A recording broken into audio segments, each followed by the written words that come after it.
Hi everyone, today Charles and I will walk through our Ok, project. attends. Juste, c'est pas ambiguous, Oui, c'est ambitious. ambitious. Parce que ça veut pas du tout dire la même chose. Ambitious. Ok.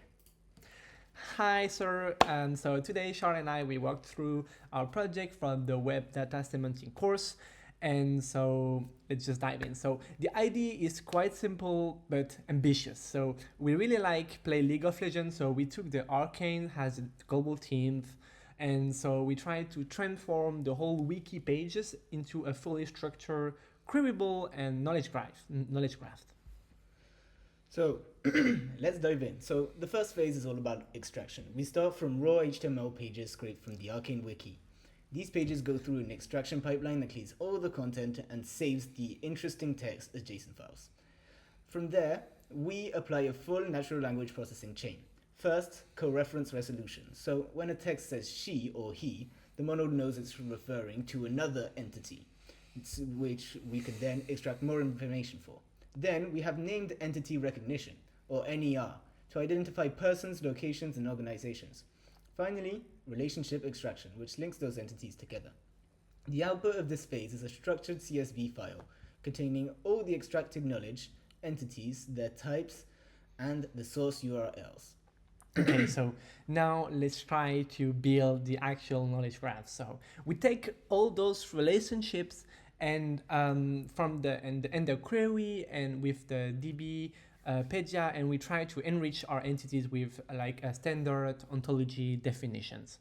For instance, a person in our graph is formally linked to DBO-person in the DBDIA ontology, and following the RDF and LWL standards. So then we run a noisy triple cleansing steps. So the idea is like initially our graph contains 4,000 triplets, and after cleanup we removed 271, I think around that.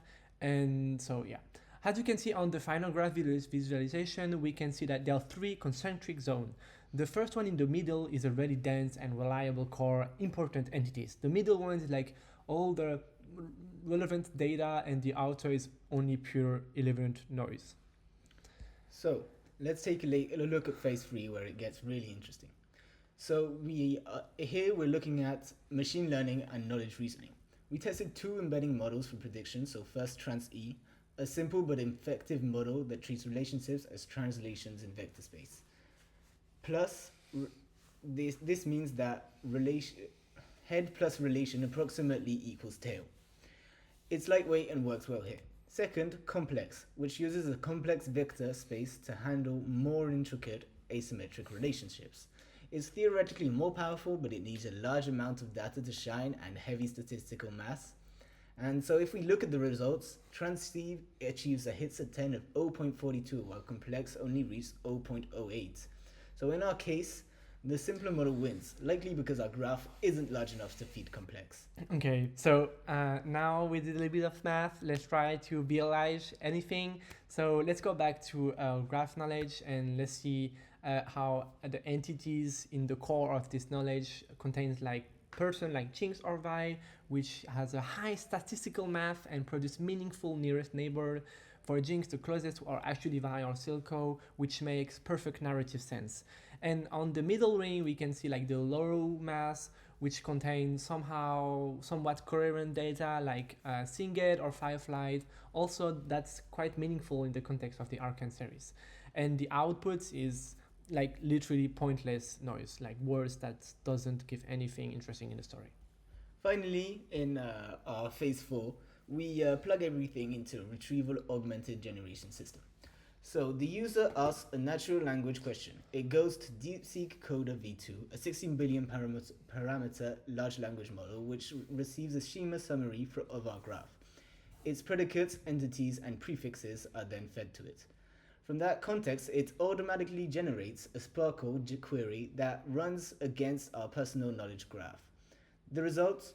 Well, we can ask who are the allies to Jinx in plain English and get a structured answer pulled directly from our RDF graph. Okay, now to wrap up everything we've made, and we take raw wiki text and go through our NLP to a semantic knowledge graph, try to enrich it with machine learning embeddings, and we made it accessible by a RAG interface. And yeah, overall, Charlie and I are really thankful for this semester with you, and we wish you good health for the future. Thank you for this Thank you semester. very much. Bye. Bye.